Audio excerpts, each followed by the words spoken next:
Hey there, I'm Amelia, 28, a marketing exec with a story that'll make your head spin. At work, I'm on fire, leading campaigns that have clients singing my praises. But behind the power suits and killer presentations, there's a whole lot of baggage I've been dragging around. It all started when I was 15. My mom passed away suddenly, leaving just dad and me to figure out life without her. Those were some dark days, but dad stepped up big time. He came to all my soccer games, helped me with homework, even tried to braid my hair. Keyword, tried. We became this unstoppable duo, just dad and me. Fast forward to last week. I'm out grabbing coffee with my bestie Megan when she brings up my love life, or lack thereof. Amelia, when are you going to get back out there? It's been, 2 years since Tom? I nearly choke on my latte. Megs, you know why. That relationship was a nightmare. I know, she sighs, but not every guy's like him. I stir my coffee, thinking back. Tom had been charming at first, showing up at work with flowers, surprising me with sweet gestures. But then he got possessive. Megan's face darkens. Yeah, the constant texts, getting mad if you hung out with friends, telling you your work clothes were too revealing. It was like he was trying to control every part of you. I smile gratefully at Megan. Thanks to you and your midnight ice cream runs, I made it out. Work has been good though, especially since Jason joined the team. He's a total sweetheart, always has my back during presentations. I've caught him looking at me a few times, but after Tom, I'm just not ready. Then my phone buzzes. It's Dad. Hey, sweetie, got a minute? For you? Always. What's up? He pauses, and I can practically hear the grin in his voice. I've got some news. I'm engaged. I nearly dropped my phone. Dad, that's amazing. Tell me everything. He laughs, sounding younger than he has in years. Her name's Caroline. She's 40, works in publishing. We met at that charity golf tournament last month. You know, the one you couldn't make. We talked for a while, and I find myself genuinely happy. Dad deserves this. So when's the big day? I ask. We're thinking fall. Actually, I was hoping you'd help with some of the planning. Are you kidding? I'd love to. Over the next few weeks, though, things start to feel off. Dad's being vague about certain details, rushing off my questions about the guest list or the best man. Don't worry, sweetie. Caroline's handling most of it. I try to brush it off, but I get that nagging feeling. The same one I had when things started going south with Tom. But this is Dad, right? My rock through everything. He wouldn't keep secrets from me, would he? Then one afternoon, I'm out for lunch with Jason, picking at my salad while he talks about some new campaign strategy. I'm only half listening, my mind spinning with questions about Dad's sudden secrecy. Earth to Amelia, Jason waves a hand in front of my face. You okay? You seem a million miles away. I'm about to answer when I catch a snippet of conversation from the table behind us. Can you believe David's having his daughter's ex as his best man? Talk about awkward. My fork clatters to my plate. Jason looks at me, concerned. Amelia, what's wrong? I hold up a hand, my heart pounding as I strain to hear more. I heard it was pretty messy between them. Tom, right? Guess he and David are best buds now. The room starts to spin. Jason's saying something, but I can't hear him over the roaring in my ears. Tom, best man, Dad. I'm on my feet before I know it, mumbling some excuse to Jason. Moments later, I'm in my car, speeding toward Dad's place. I burst through the front door without knocking. Dad steps out of his study, surprised. Amelia, what's wrong? Is it true? My voice shakes. Is Tom your best man? The color drains from his face. How did you? So it is true. I feel sick. How could you? Dad's expression hardens. Now, Amelia, let's not blow this out of proportion. That was years ago, he says, dismissively. People change. Tom and I have become good friends through our new business venture. He's not the same person he was. I can't believe what I'm hearing. So what, your new friendship trumps what he did to me? Oh, come on, Dad scoffs. That was just youthful drama. You're both adults now. Can't you put it behind you? Without another word, I turn and walk out, ignoring him calling after me. I drive aimlessly for hours, finally ending up at Megan's. She opens the door, takes one look at me, and pulls me into a hug. Oh, honey, what happened? Through tears, I spill everything. Megan listens, her face growing darker with each word. That manipulative bastard, she mutters when I finish. Both of them. My phone buzzes. It's Jason, checking if I'm okay. I text him to come over, and when he arrives, I rehash the entire story. Jason's usually cheerful face is serious. Amelia, I hate to say it, but your dad's behavior is toxic as hell. Megan nods. He's gaslighting you, sweetie, making you doubt your own experiences. But he's my dad, I protest weakly. He's always been there for me. Now he's choosing your abuser over you, Jason says gently. That's not okay. They're right, and I know it. The dad I thought I knew would never do this. This person, he's someone else entirely. I can't go to that wedding, I say finally. I won't. Megan squeezes my hand. We've got your back, no matter what. Jason nods. Your mental health comes first. If your dad can't see that, it's his loss. Sitting there, surrounded by my true support system, I feel a weight lift. This isn't okay. None of it is.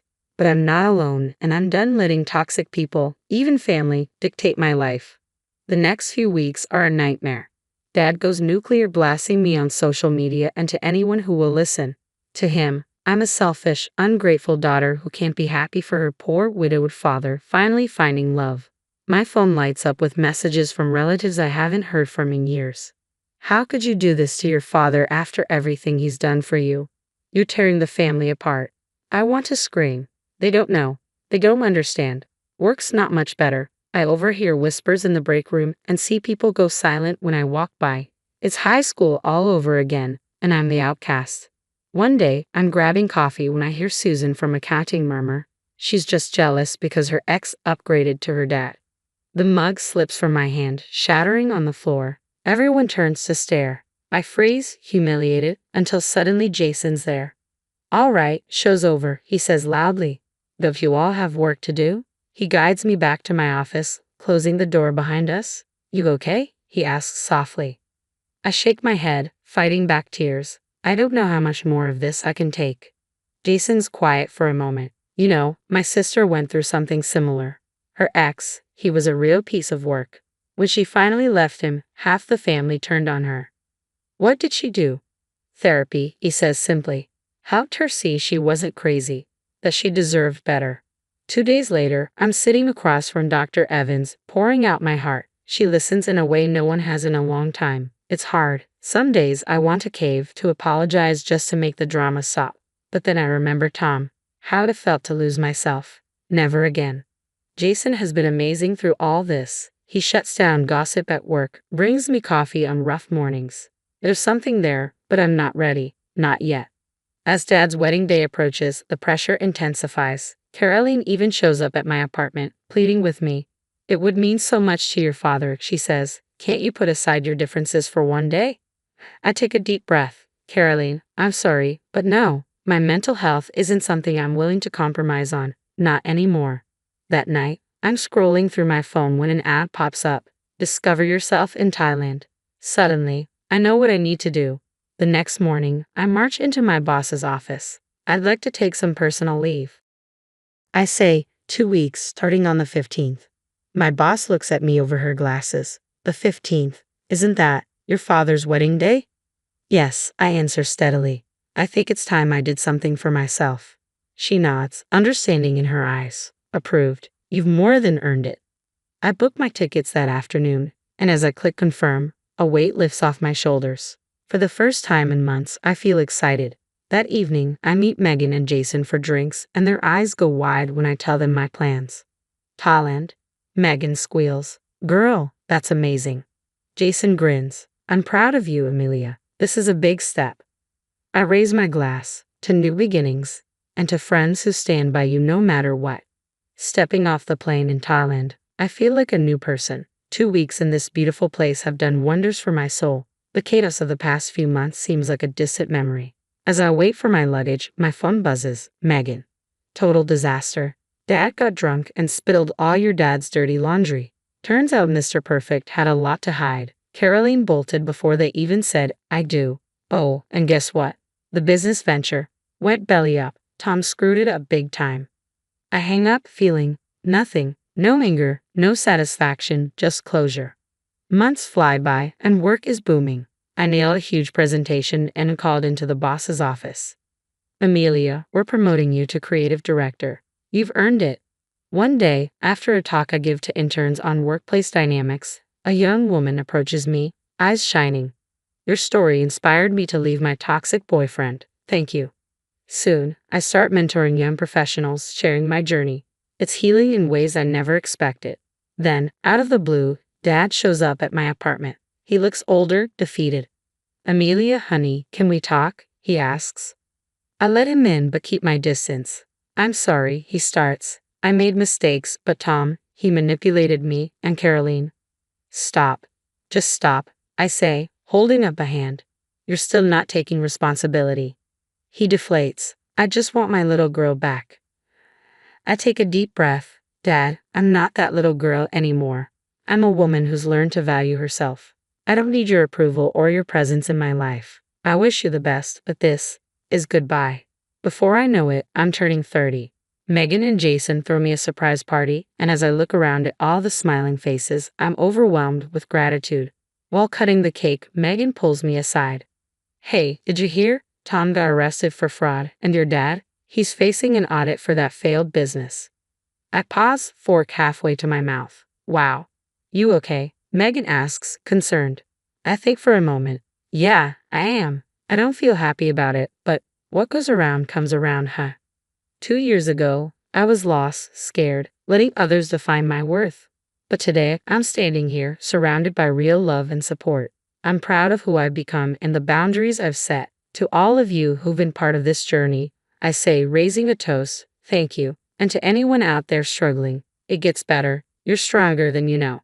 So, the story's over, but I've got a question. Was I right to cut my dad out of my life completely, or should I have given him another chance? It's not an easy call, is it? On one hand, family is family, but on the other, toxic behavior is toxic behavior, no matter who it comes from. What would you have done in my shoes? Drop your thoughts in the comments below.